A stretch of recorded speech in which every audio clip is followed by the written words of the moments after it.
Hello, my name is Barry, and in this video, I will be showing you how to file your reverse tax credit return in TAMIS. Who is required to file a reverse tax credit return, and when is it due?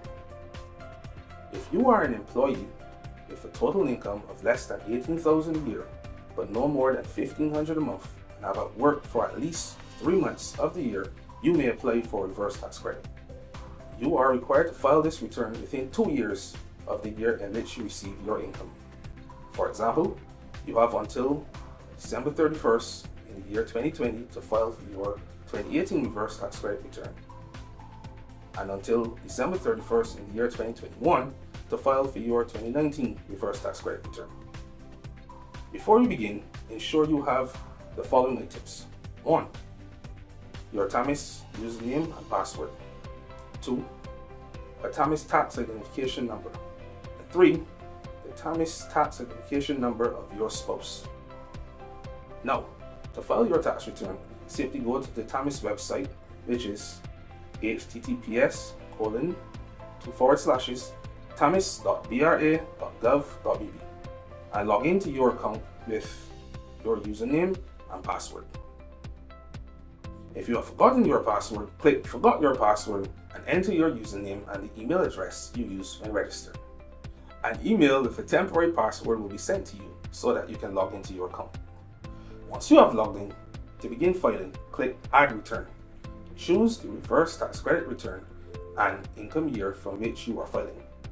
For this example, we will choose 2018 because we are presently filing for what was earned during the entire year of 2018.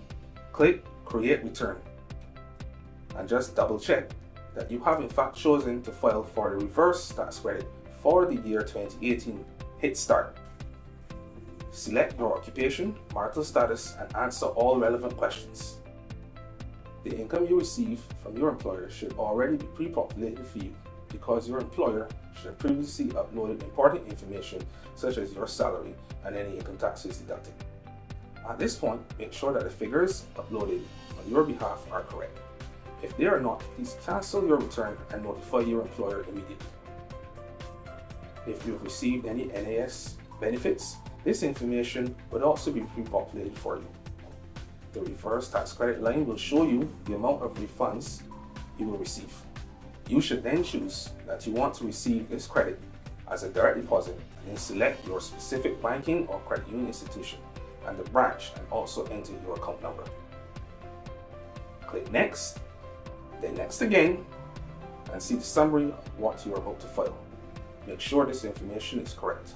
If you are not quite ready to submit your return, click Save Draft to save your return.